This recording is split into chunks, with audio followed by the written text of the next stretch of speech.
Hi, we are live. I have a special guest who hopefully will be here shortly. But we are going live. Hi, everyone. We'll be talking with Casey McQuiston. Super excited.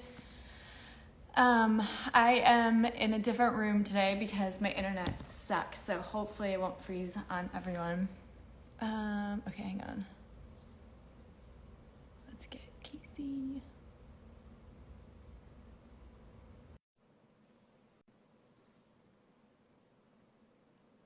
Is this working? Are you there? Hi! Hi! Oh my god. How You look so cute. Well, I'm wearing this just for you for the I'm color coordinating. Oh my god. I feel like I'm like falling down on the job now because I was just like, yeah, aliens abducting dog. That seems like a good shirt for today. No, it's wait, see Jared. He is looking for eye drops because he was outside and he jumped in the pool and he's like, I look ridiculous. So wait till he makes his entrance. How are you? I'm so good. It's been like kind of a crazy couple of weeks with all of the movie news and everything. And I'm just kind of like riding the wave and having fun. Yeah. I've been looking so forward to this. So this is just like it is just I'm very happy to be here. I'm so excited to see your face and I'm so excited that you have time because I know that you're so busy. I mean, you first of all have another major hit on the New York Times bestseller list, and now with the movie news, which is amazing, and congratulations. We were so excited to I mean, it's in all the trades and everywhere, and we were so excited to see your name, and we're so hey. I always get I know I told you this, but I'm always like, don't get nervous. I always get nervous during these things. So forgive me, but so it's here's okay. I'm done. Oh, here we go. Here we go. Hey. Hi. I'm sorry. I was in the pool for a hot second. I had a mega pint of chlorine in my eyeballs and was like searching around for eye drops. Just a nice just full detox of the eyeball. You need to do that once in a while. Oh my gosh. Good go. Yeah. A good detox of the eyeball. And the kids will do the same and they'll be fine. And then I'll do it and I'll be like, We were just talking about all the great news and stuff with Casey's new movie coming out. And all the bestsellers and just taking time out of your busy schedule. No, oh my God. This has been, well, first of all, shout out to you for reaching out early so we had time to get this in the schedule and make this work because would not miss it for the world. Second of all, so happy to be here. Would have moved anything for you. So I love you. I think I know that's true because I know from firsthand experience that you would even be willing to dance down a street in Chinatown with Jen. I did. Well,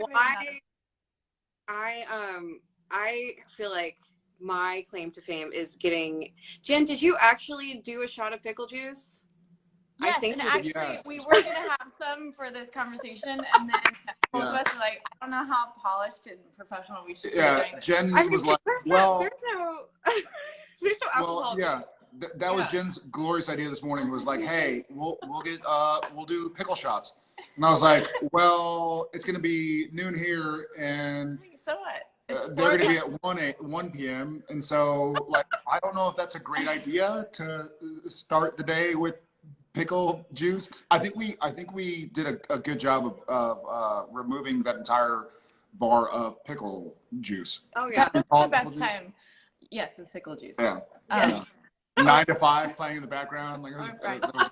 Sorry, I'm digressing. No, but I just have to. So, I mean, for everyone following along, they're probably like, "What the hell is going on?" But I sort of stalked poor Casey one day when another amazing writer, Sasha Payton Smith, who wrote Witch-Haven, also wrote an amazing read. So please go pick that book up. It's fantastic. But Sasha was moderating a panel with Casey, and I was like stuck doing kids carpool or doing something, and Casey was doing a panel, and I was so excited to go and watch here in Austin, and I show up like a total asshole. I don't know, like 20 minutes late. Like, you can't say that on TV. Well, and I thought you can't say that on TV. We're not on TV, so I could do whatever I want. And so I was like, I thought I was just gonna sneak it in the back, but no, like it was in a church, and like I had to walk down the aisle in front of everyone. I was like, oh my gosh, I'm such an asshole. It was Jen's wedding part 2. She came all the way up the aisle. Yes, correct. For what it's worth, I wanted to elope, but that's another story. Yeah. But I'm not much. You can't say that. This is, I can say whatever I want. But anyways, no, but that panel, I walked away feeling like, and I was telling Casey this, but I walked away feeling so empowered and just full of just, my jaw dropped on the floor. It was the best panel I've ever been to. And I was telling Casey, but just the amount of coolness and confidence, and to watch someone be able to be in their element and be exactly who they are and own who they are. I was in such awe, and I came home and we got to hang out, which was really cool. But I got to come home and just tell Jared just like what it was. They're amazing. Just one of the best nights. And I think I had like been working somehow or another. Yeah. And so she comes home and Jen's like, they're amazing. They're gonna come over and hang out. And I'm like, what? Like rubbing the sleep like, out of my eyes. Literally, I like woke him up and I was like, Jared, it was the best night. I really You did wake me up. I did. Yeah. Because I felt like, why are you waking me up? because just to, They're gonna be here tomorrow. And I'm like, that's great. Yeah, That's great. no. Can I go back to sleep, please? I was just so excited because first of all, I'm geeking out anyway over your writing, which is fantastic and beautiful, and the stories are really important, which we'll get into, and I'll stop bothering everyone. But just to, see another creative who, I feel like to get in the creative process, you have to. I took my book jacket You off. gotta take it off, especially for jumping in the pool. But by the way, like this is the best. I'm so sorry. I'm sorry. No, I'm like off when I'm I'm excited. But well, anyways, we'll and get into as you know, we're a little. My favorite thing about you guys is you guys are so wholeheartedly nerdy about good art. Yes. And Yes. And it's like sometimes when like people are into books, you don't know if they're like into books or if they're just like into having books. Well, this sounds like the pot calling the kettle black because you are also nerdy and into art. Look behind you. Cool books. Yeah. Wait, are yours color coordinated? Yeah, mine are like. How do you do that? So we have to get into that too, because this is where I don't know how to organize the books, because I feel like if they're color coordinated, I won't be able to find them all. Like I kind of have them. I remember the color more than I remember the name of the last name of the author or anything, because that's just how my brain works. But for me, it's just like, it's my background of like every Zoom I ever do, and it's the biggest piece of like art you could call in my house. And so it was like, I want to look nice. I want to like looking at it. And so I also have like color coordinated knickknacks. Like I have this little lion puppet that I got from Super Saturday in Chinatown for Lunar New Year. I have up here, and then like my Cafe Du Monde. Anyway, oh cool. We're so. You know I what love. that seems like to me? It seems like that's some form of organized chaos. Yeah, it is. Which is amazing because I know, it's pretty organized. From your writing and from knowing you both in Austin and in New York, chaos is something that none of us can avoid. So organizing it in a way, it's like my office is not as organized as where you are right now, but I know where everything is. And it seems like you know where the lion is and where that is, Cafe Du Monde. I mean, I will say the reason we're not looking at my desk right now or any other part of my apartment right now. Same. By the way, like this is very strategic. Yeah, you are unwilling. I will pull back the curtain 1 second. We've got just like yogurt pretzels, tape gun. I don't even know. Oh my, it's a whole thing. Anyway, I guess we should like talk about books. I know. I'm yeah. sorry. Okay, so let's get into this. So I'm gonna ask you first. I'm gonna start off with the important question. Chloe's favorite smell is cilantro. What's your favorite smell? Oh, that is such a good question. Nobody's asked me that on tour. Oh my god. Okay, I do love sticking my face in a bag of fresh cilantro. That is a good one.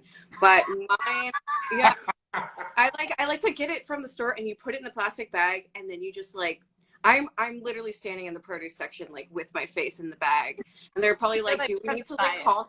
They're probably like, "Do we need to call someone? Is this person trying to suffocate themselves?"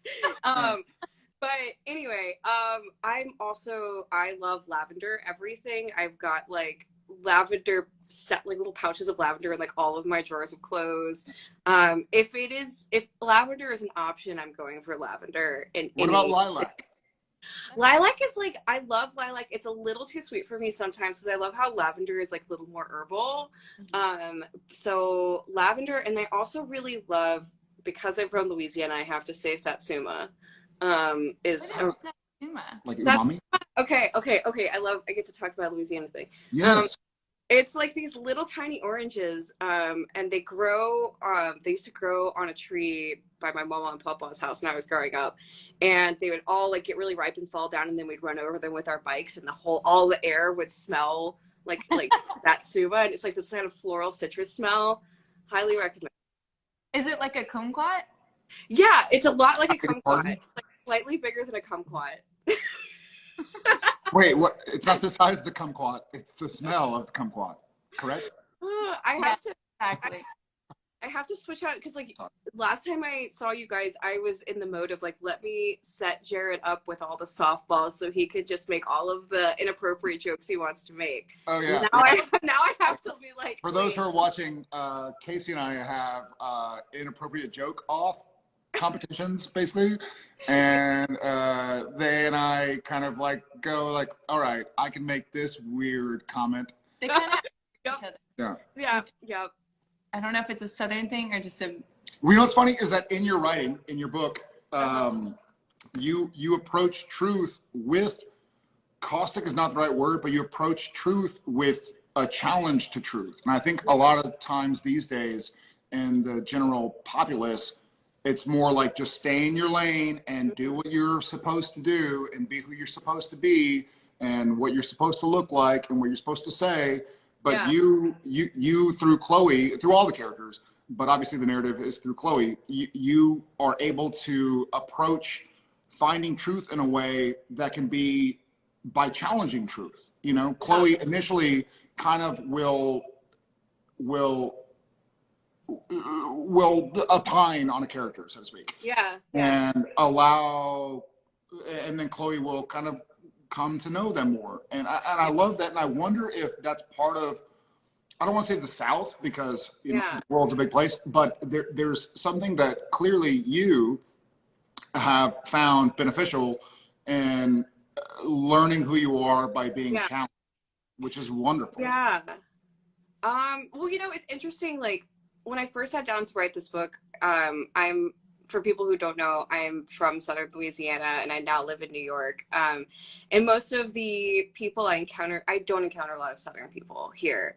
And I feel like when I sat down to write this book, I originally was like, well, I'll write it from a point of view similar to mine of somebody who grew up in this environment and is kind of finding their way out. And I was like, I feel like that's been done for me. And then B, I don't think that's the point of view that most people are going to approach the book with. Like most people who are going to pick this book are probably going to come in with some preconceived notions of the South and of people who live there. Right. And so I kind of wanted to do a character that would be challenging me as a writer and also challenging like the preconceived notions of people who come into the book thinking that, you know, kind of the same way that Chloe thinks that they're better than everyone who they might encounter in Alabama. And in a lot of ways, Chloe is right about some things, but she's also like so wrong about a lot of things too. And I have this like chip on my shoulder about how people who don't know the South talk about the South. And so I think it was just like, I wanted to challenge that. And I wanted to challenge myself to be able to write her point of view in a nuanced way and to make people have some thoughts that they might not have had before about the kind of people around them in the South. Coming from where I come from in Louisiana, there are so many amazing, cool, I mean, like you guys live in Texas and you're amazing. And You're amazing. I thank you. And I know, and I'm sure that you know, like there's so many people, there are these pockets and communities and I think even in Texas, I would say probably a majority of the people, even though it's not reflected because of gerrymandering and everything, are people who think the way that we do and have like and are tolerant and are you know, empathetic and a lot more complicated than they might appear if you just take everything at face value from the outside. So I had to learn that. Like, I think growing up in that environment, I rejected everything about it. And then I got out and I kind of looked back and I was like, I'm doing that to myself. You know, I'm rejecting my own background at face value. So it was kind of like Chloe almost has the experience that I had after I got out and like thought I was too good to ever go back, and then realized that like that's actually not really any better than Yeah. somebody from California who thinks they know better, you know. So there has to be room. Yeah, I don't know. I just wanted there to be room for. Yeah. Well, what's wonderful also, I think you don't shy away from having Chloe kind of start out like, okay, Rory is this, and Smith is that, Yeah. and Ace is this, and then letting Chloe grow. So you show an entire journey of like, it seems to me like it's more like question what you think you thought was true. You know, Well, question what you think. yeah. You're saying like you just said how when you got back you realized that hey, that might not be the entire truth. Like, let me look into this there's more. such a great journey, and I also love this idea of like nature and nurture too. There's this great line, I think, where I wrote it down. It's like it when Chloe says on page 200, but it's hard for her to wrap her brain around it sometimes, the idea that for most people from here, the stuff she hears in Bible class is reality. Who would she be if she hadn't been raised by two moms in a small army of gay middle-aged Californians? What if Willow Grove had always been her whole world and the people in charge of it, who left their classroom door unlocked for her and cracked jokes with her like they saw her as a person? Anyways, but just that, you know, she came from one place and had preconceived notions, Yeah. had her background, and yet sort of circled back around.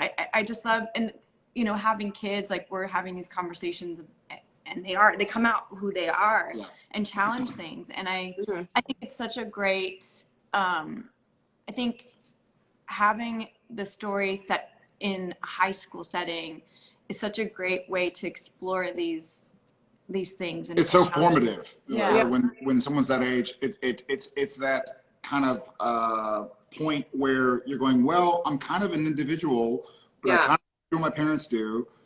So you're forming who you're going to be as an adult, I think, in high school, especially. Well, it was interesting too because you know, my first two books were adult, and the characters were in their 20s, and this was my first time writing a character earlier in that developmental process. Where I think what's interesting about being a teenager is I do think a lot of teenagers think they know who they are and think they know everything they need to know about the world. It's not until your 20s that you start to realize that you don't know anything.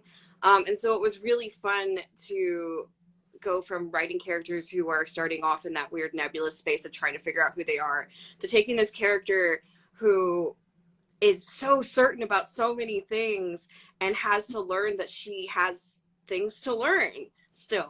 And that was just really fun for me as a writer. It was something I've never gotten to really write before in a book.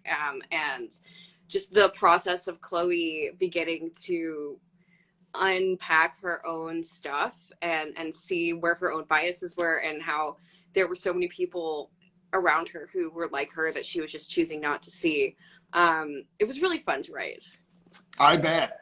Well, No, I was just going to say, I mean, just to further that, like, there are so many great moments where you can see these characters get together in unlikely situations, like in the air ducts or at a party that Chloe would never go to, or, you know, sitting at the car and having these random moments that in a typical high school setting, you don't always get to switch around with these friend groups and to see you know, Chloe discover herself and all the other characters really, because they all get turned on their heads and find themselves. It's so satisfying. And it's really wonderful to watch Chloe go from being like, I know everything, to then really realizing that she has to be vulnerable. It's wonderful to learn. Like, why not keep learning? I, as far as your writing style, if I may be so bold, I fell in love in the first, I think 3 or 4 pages. with two things. So I don't know if we talked about this when we were with you and Chris in Chinatown and eating food and walking around, but my literary muses, if I were to have any, would be the Bard, obviously, which I love all the references, Theodore Seuss Geisel, and Samuel Clemens. And on page 1, you do something that was so, I mean, I have a Dr. Seuss tattoo, and when you said she's the most boring bore in this entire unbearably boring town, I was like, that's so Seussian. Like I just went nuts. Kid. That's well spotted. I was a Seuss kid. I'm like 1 millimeter away from getting a Horton Hears a Who tattoo one of these days. Let's do it. Did Jared show you his tattoo? No, I have. Well, I saw some of his tattoos, but I've not seen the Horton tattoo. I have. Well, this is other places you'll go. Oh, yeah. Okay, amazing. Yeah. Wait, I think it's that actually. I don't know. It's blurry. Sorry, it's breaking up a little bit. But also on page 4, this made me laugh out loud. Talking about a militia of Shakespeare gays kicking down every door and falls asleep. I was like, it's such a wonderful. Describe my friends. That's how I would describe my friends. Yeah, I had. There were definitely like a lot of the Shakespeare stuff. I did have to consult some of my friends who are Shakespeare. Amazing. 12th Night. Oh yeah. But yeah, no, I love doing like, I would say like some of my most influential writers that I loved growing up that I think really invented my sense of humor and a lot of my voice as a writer would be like Oscar Wilde and Dorothy Parker. Wow. Yeah. And they're both really, really like clever, sarcastic, like really into like weird wordplay and like unexpected puns and stuff like that. And I feel like and taboo language. Yeah, and I feel like they like. I like to think that they show up in my writing because I would absolutely. Yeah, thank you. They absolutely do. Have you read Dorothy? Of course I have not. Really? No, I haven't. I was like, are you bullshitting right now? Not at all. And Oscar Wilde as well. But I love it, and they're both similar to like Samuel Clemens or William Shakespeare, where they give you something, and you as well, they give you something that's easily digestible and communicative, but also it challenges you just enough that you have to take a second and question yourself. Yeah. So it's not just like, hey, I'm walking down the street. It's, hey, I'm walking down the street and I see a fist fight and I have to make a decision on how I feel about that fist fight. Yeah. And then I see people kissing on a park bench and I have to make a decision. And so I almost feel like, and Jen and I talked about this this morning or last night or whenever, I wonder how you feel about, being in Louisiana. My understanding, I've never lived in Louisiana. I have several friends from Louisiana, but the general consensus is that it leans very right of the political spectrum. It's on the conservative side, maybe not as progressive. And so I wonder if you ever feel like growing up with that that canvas helped you realize like, hey, this isn't my truth. Like it feels like if you grow up in a place where you agree with 80 or 90% of what's going on, it feels almost easier to kind of go with the flow. I'll deal with the 10 or 20%. But if it's 50% or 60% different than the way you experience the world or what your truth is, I wonder if that helps you go like, well, I can say like, hey, this isn't reality. This is not my reality. Yeah. I wonder about being a child from the South, how you feel that informed who you are now and who you're becoming. Yeah. I mean, I think it was interesting because it's kind of like this double-edged thing. Because like this book, if you read it, it's like it's set at a like K through 12 evangelical Christian private school, which is what I attended, and it was so interesting because on the one hand, I went to like the Southern Baptist school, and my family wasn't Southern Baptist. We were Catholic. And so yeah. So like I already had these like, I already had my guard up a little bit, even like kindergarten, because they were saying all these things about Catholics, and I'm like, that doesn't sound right based on what I hear at Mass on Sunday. And so like I was already not bought in, you know, from jump, because I was like, so I heard something different at church, and so it was like, so there was this part of me my whole life before I like had any idea what it was, that just felt so profoundly out of place in that environment, and so deeply not welcomed there. And because of that, like I think it kind of protected me from the Kool-Aid, you know, like I could never, I wasn't able to be like fully indoctrinated. It's sort of like in the book, like Shara's thing that, and this is a little bit of a spoiler, but like Shara's thing that kind of protects her from being like fully indoctrinated by like her parents' religion is that she knows that she is different from what they say that God's plan for her is, but she also knows that she is like, she sees herself as perfect, and she's like, well, if that's wrong, then if you think that's wrong, then you're wrong, because I can't be wrong, you know. So it's like you have to have these little kernels of truth, or even just like something that doesn't jive with what everyone's saying, and you hold on to that, and it kind of protects you from like getting lost in the Kool-Aid, you know. But it was like this double-edged sword, because while it also protected me, like the level of like repression that was involved to keep you from being a target meant that like it took me a long time until like after I graduated high school to even realize like, oh, I'm not straight. Like, what's going on? And so it's like you are able to, it's exactly what you said. Like you are able to be like, oh, I don't really agree with what's going on here, and I'm going to look into this myself. I'm going to do some Googling and find out about evolution and stuff like that. Like, I feel like there's stuff not telling us in science class, you know. I'm like, that doesn't sound right. But at the same time, it also makes it really complicated to start to like really come into your own and like your own identity once you start to just realize what it is. So it's a whole thing, and I feel like that's what this whole book is about, you know, is all of those layers and how it's really complicated. So like, you need to kind of go through the extremes in order to figure it out, and it's like pinball. You hit all these things and like navigate that.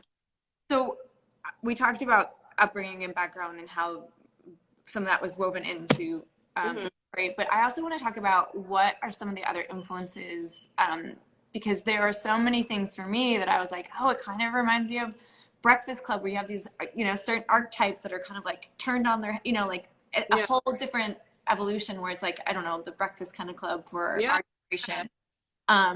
Or, you know, I think I read, and maybe in your blog, about the 7 Husbands of Evelyn. Yes. Such a great book.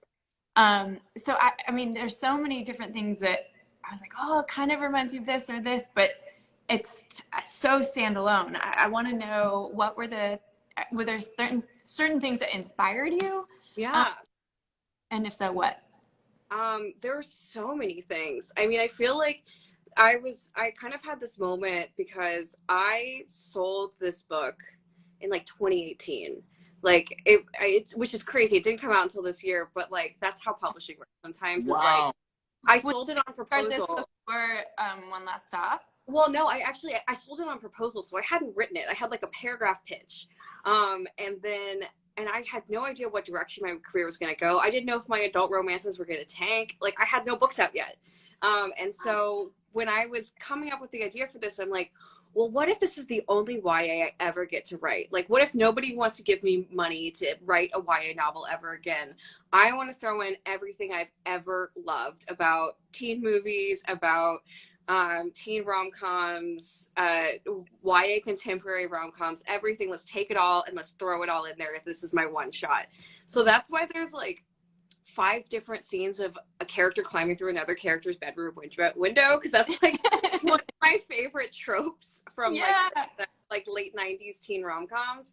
I would say I was really influenced by like Jared, just cover your ears, but I was really influenced by Gilmore Girls. I was It's a wondering good show. with Yeah. No, I really influenced by Gilmore Girls. That's why Rory is named Rory. I named Rory after Rory Gilmore. No, you didn't tell me this. Yeah, I didn't know that. I mean, I know the name. Well, Obviously, I I've seen threw it a in bunch of a times. lot of Easter eggs. Like Summer is named after Summer from the OC. Like fun. Georgia is named after Georgia Nicholson from the Georgia Nicholson books. Ace Nash. Yeah.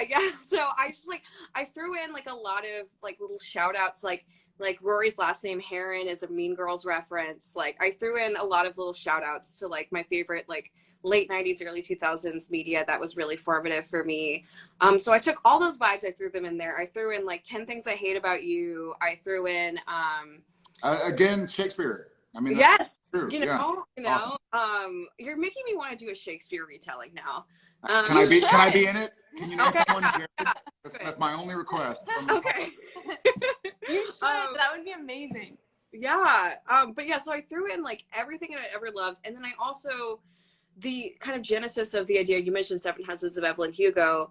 I was thinking about that book and Where'd You Go, Bernadette, which are two books that are about these like really cool, enigmatic, central like female characters who like have a whole lot going on under the surface that we don't know about, and you kind of piece it together through stories and articles and archival materials and like scraps that you find along the way. And I love that form of storytelling, and it was really like both of those books were like crack to me. Like I was like I couldn't stop reading. So I had the idea of like, let's take that and do a rom-com with it. How do we do a rom-com with it? We could do like this whole like multiple suitors, who's she gonna end up with type of thing. Honestly, people like comp it to Paper Towns, and I have to be honest, I had never read or had any idea what Paper Towns was about when I came up with the idea for this book. And then I had to read it after, and I was like, oh damn, this is I know. I wrote We have not read that yet. We have to read that. yeah, I was like, I heard wrote great. Paper Towns. Yeah, I do think that John Green was an influence on it, just in the sense of like, I feel like he and a couple other authors really kind of codified what were the tropes of like mid 2000s YA books, like that sort of this girl who's so beautiful and mysterious, but like secretly she's really troubled and all of that. And like the whole story is about like some dingus guy who like for some reason she likes him even though he has like no personality. And I was like, what if the story was actually about that girl? Like what if that girl gets to like, her story continues after they find her, and she like has agency and she makes choices, and they're bad choices, and we let her make bad choices because teens make bad choices. And so I would say that John Green was an influence in the sense of like, I was trying to subvert some of the tropes that like came from that wave of YA, and kind of flip them on their heads too. So long answer, but those were the influences. Amazing. Awesome. Well, I also touching on like how you've used late 90s, 2000s as influences, and you're gonna write a character about a dingus guy. Please don't name him Dean or Jared, because I know where you live and I will come find you. Look, I need to say something. Can I say something really controversial, which is that I was not Team Jess on the Gilmore Girls. I did not think he was a very good boyfriend. I'm sorry. Who did you think was better? Dean. Okay, Dean or Logan? I would rank like Logan, Dean, Jess. I'm Okay. sorry. Logan was kind of a dickhead. I know. Okay. I don't know. I can't explain it, but I do think that Rory also kind of sucks sometimes. And I think that they were really well matched for each other. These are things you can say. I cannot say. I cannot give spoilers about Shara. I cannot give spoilers about. Yeah. I have only seen just a little bit of Gilmore Girls, and what's funny is that our kids are suddenly like, they have no idea what Jared does for a living half the time, and they think he's like a cop, and He's so cowboy, obviously. it's so fun. Well, and so now we're like going back, and we were like, he was gone last weekend at the convention, and the kids were on Netflix and saw Gilmore Girls, and I was like, oh, your dad's in that, and so we started watching it, and it was so sweet because they saw him and they were like, wait, that's Dad? Why does he think he's so cool? Then they asked me, they're like, how did you get lucky enough to meet that guy? And I was like, oh, thanks. I'm cool too. And I showed my God, a clip of something that I was on, and they're like, can you turn this off? We want to watch Dad. But going back to what you were saying about Rory, like I am excited to rewatch these shows because I feel like at the time they were so like on the cusp, like Sex in the City, and then you watch them now and you're like, wow, that's pretty, like some of these things are a little bit dated, and like pushing that forward, you have to keep pushing that envelope forward and propelling that story forward. And you know, the next generation is going to take your story and push that even farther, you know.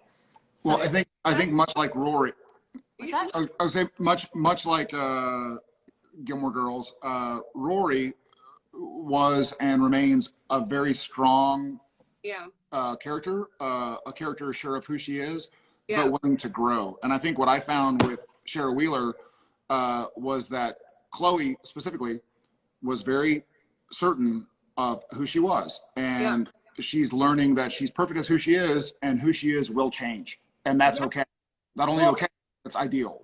And when I say that Rory sucks, that does not mean I don't like her character. I'm not mad at you. I mean, Here's the thing. Chloe sucks sometimes, and Shara makes some very bad decisions. Sure. Yeah. And like that is what I love about it, is like I feel like there's so much policing of how teenage girls can act and how they have to, especially in the South. I feel like there's, in like an evangelical environments, this idea of like, keep sweet, be submissive, don't ruffle any feathers, like just be pretty and like keep your mouth shut and smile. And I love stories where teenage girls get to be terrible and get to make bad decisions and get to, you know, mess up and be selfish or messy or irresponsible. And so like that's why I love Gilmore Girls, because Rory acts like a real teenager, and I don't know, like I love that, and I wanted to, that's some of the energy I wanted to bring to this book, was like I didn't want to write teenage girls who had everything figured out, in the sense of like they do everything right and they never hurt anyone's feelings and they make all the right decisions and no one's ever mad at them and they've never, you know, pushed against anything in their lives. You know, it was so fun writing them. And so like, long live girls who suck. Well, I mean, but we're messy. Suck. People are messy. I think that's what's so great about your book, and that's why I particularly was really drawn to it, because the characters aren't perfect and they are making mistakes.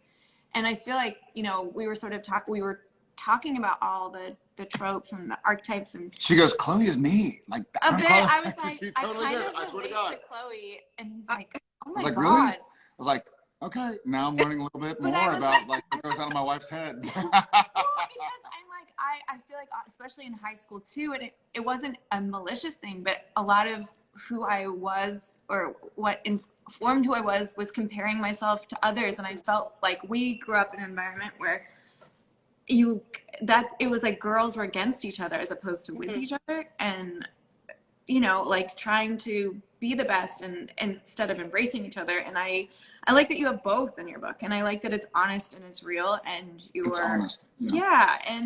And we are awful to each other at times. And I think that's important for growth. I also think it's important for, since this is a YA book, I think all of those things are really important. And I wish I had this book when I was younger, because there are so many important topics that are discussed, that are normalized, and, you know, including like awful behavior or sexuality or gender and all of these things that didn't exist when we were in high school. We didn't have the luxury of having such an awesome book like this. So I'm applauding you for that, because I think it's fantastic. I can't wait for my kids to read it. And I also want to know, do you like YA better, or do you like adult better? Oh, it's so Which hard. is probably hard. Okay, let me tell you one thing that is cool about YA that like I never thought about some of the things about being a teenager until I was like an adult. Like I live right by a high school now, and every day, like 4 times a day, there's like just like 100 teenagers outside my apartment, just like being teens. And I like one day was walking my dog and like watching all of like the social politics unfold around me, and I had this realization that like when you're a teenager, every day of your life, you go to school and see everyone you know. And as an adult, that literally never happens. You are never in a situation where everyone you know is going to see you at the same time. And I'm like, oh my God, that was so much pressure of like deciding how I was going to look every day because everyone I knew was going to see me. And it's like, you don't realize that as an adult, like you're never going to, like, another thing is the last month of senior year. You know, and that's why like I chose to set the book at the last month of senior year, because there's this atmosphere of like anything could happen. Like there's no consequences for your actions because we're all done. Everybody's like acting on everything that's been pent up for the past 4 years. And there's no equivalent experience in adulthood. And so what's really cool about writing YA is like the stakes are so high and so low at the same time. Yeah. Like, the emotional stakes are like up here, but like in terms of like life consequences, they're like way down here most of the time. But when you're in high school, you don't realize it yet. Yeah. But Well, it feels like Chloe has this line where she's like, it feels like everything that I'm feeling is the first time anyone in the history of universe has ever felt it. And like that's what being a teenager feels like. And I'm like, it's so fun to write people who are living in that bizarre stage of life, because it really is intense what kids go through. But you get away with a lot more in adult. Like, I do miss my ability to use more than like 5 to 6 F words in one book. And how does that work? well, there's not like like in like a PG movie you get 1 F word. Movie, it's more just like it's kind of like up to your own discretion. But I kind of felt like I was already going to be setting myself up to get banned with a lot of other things going on in this book, so I wasn't trying to give them easy ammunition, you know. But I miss like. I mean, I think adult romance is going to always be kind of my home base. I mean, like, to be quite honest, I miss writing spicy scenes. I miss, like, I just miss the, I don't even know how to put it. There's just something about adult romance that's just so, like, salacious and fun. Juicy. And you feel like, you feel like you're getting something, you know. And that's really fun. So it's really hard to say. I like them both for different reasons. And the more I talk, the more I'm like, I really can't decide. Yeah. Well, so you said you miss it. So does that mean you're writing more YA right now, or what are you writing? It's so funny that you should mention. So I'm actually starting to work on book 4. And it's so early that I'm still like in the research phase for it. Believe it or not, romance writers do research. And so a lot of this I'm not going to ask a further question about no, not that kind I'm of not going to inquire. Jared, I knew as soon as it was coming out of my mouth, I was like, I put this ball right on the tee. Yeah, you gave him a soft one. Well, no, that was a hard one. Oh God. Wow. You went there. Yeah, sorry, that was again too many softballs. Oh my God. We don't want to know about any balls right now. No. So you've been doing research. You've been researching. Okay. So this book is going to be, without giving too much away, I wanted to do like an enemies to lovers thing in a way I haven't done before. So I'm doing exes to getting back together lovers, and it's going to be set mostly in Europe. And so I'm currently planning a trip to go to Europe to like, I haven't been to any of the countries I want to include. And so I have to like go, I need to go to France. Is this a write-off, by the way? Do you need people to help? For legal reasons, I'm not having any fun and I'm only working while I'm there. Makes sense. But Yeah, that's amazing. Well, if you need any like copywriters or I don't know. No, you're not going to Europe with Casey. Okay, but actually, we have kids. You might have to watch them, and I have to watch them. I might need a companion for the Italy leg. I'm just saying. I might be signing myself up. Yeah. Just let me know. Just Okay. I might. I don't know. You know what's great? Getting back to non-travel, non-balls.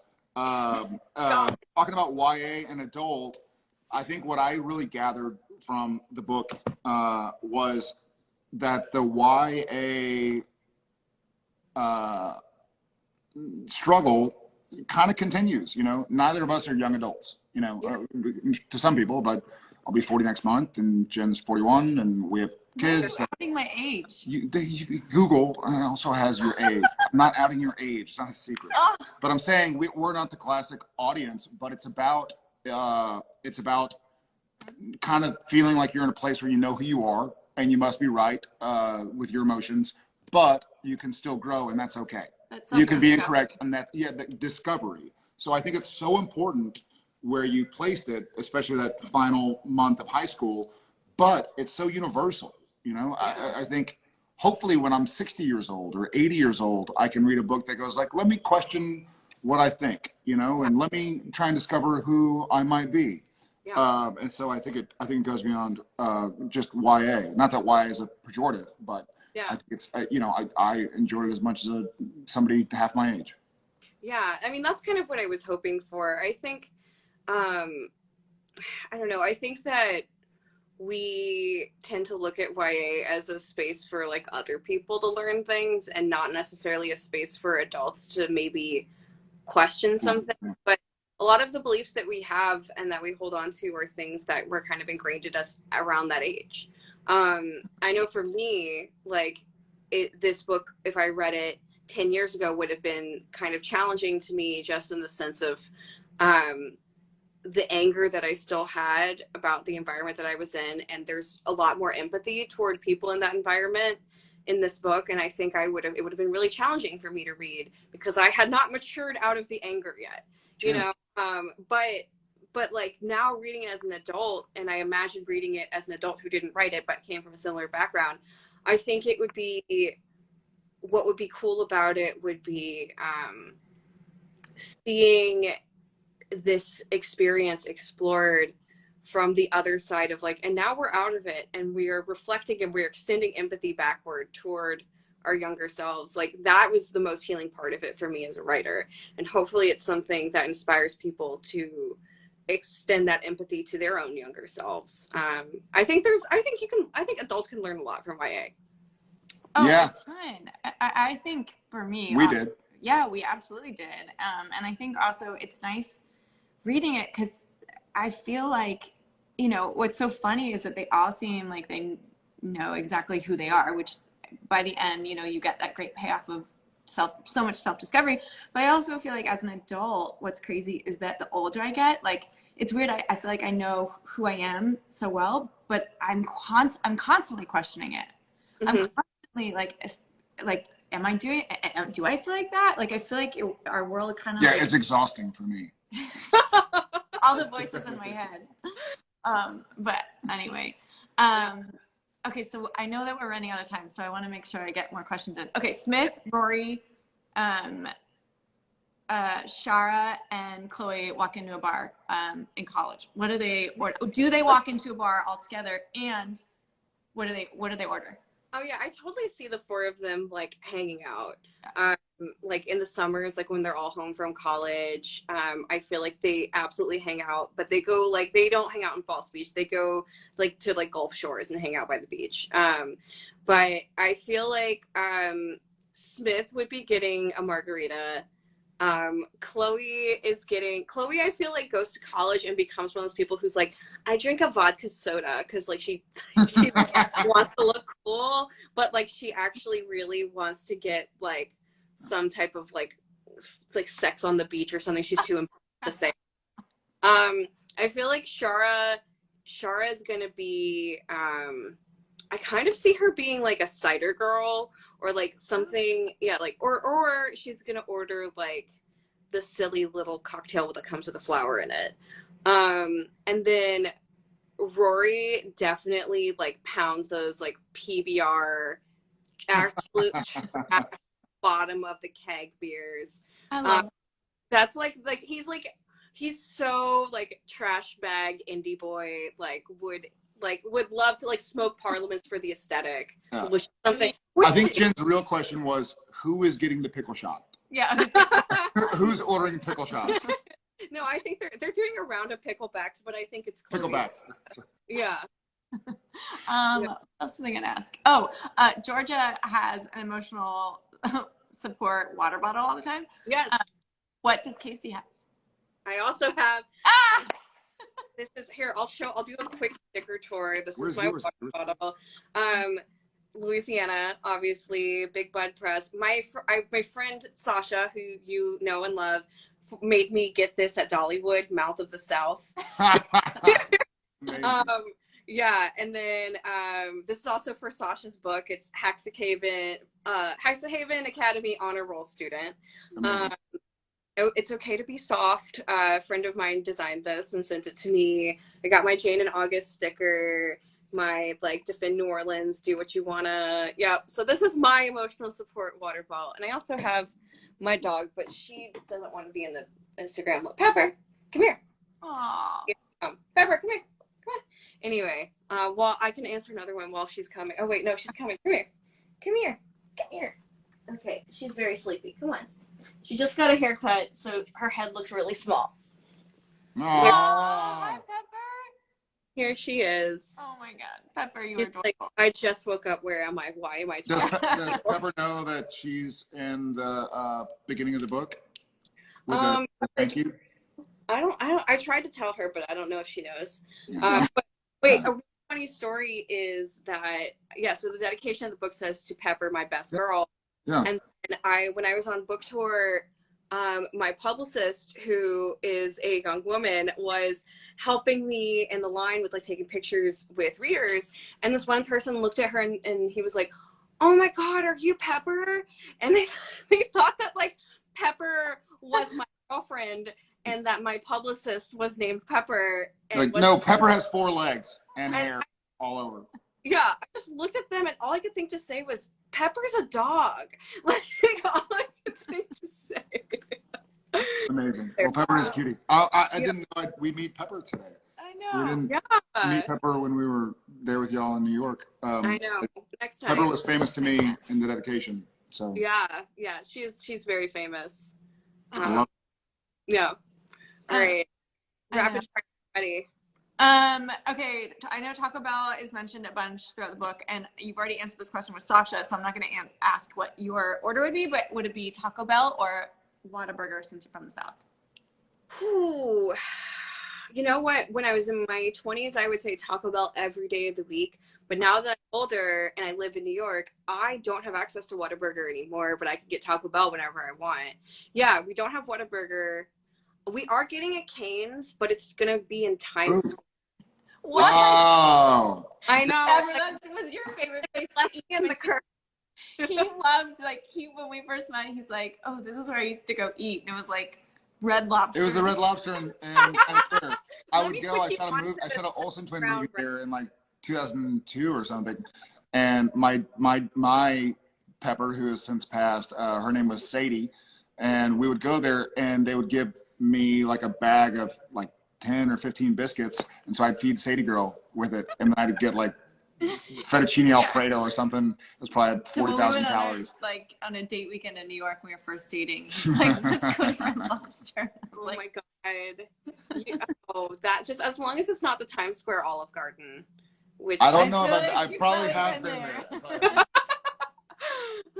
I have a table there if you ever need it. Yeah, breadsticks and roll. Yeah, Red Lobster, Olive Garden. I got you. Okay. You just let me know. I'll make a phone call. Only the best. Only the best. Okay, so I feel like Instagram does this thing where you can't save it after an hour. So we have like, I don't know, a minute left. Is there anything else that you want your readers or the world or anything that you want people to know? I just would love people to read this book. Yes. Yeah. I mean, I just love, it's Pride Month and I love getting to write books about queer and trans people being happy and finding love. And the best way that you can make sure that books like that continue to happen is to buy books by queer authors and books about queer characters. So go to your local bookstore, and they probably have a Pride table right now, and just pick up a handful of books. And even if you don't know, you've never heard of them before, I promise at least one of them is good. Yeah. Oh yeah, and buy those too. Those buy these 3. Get multiple, please.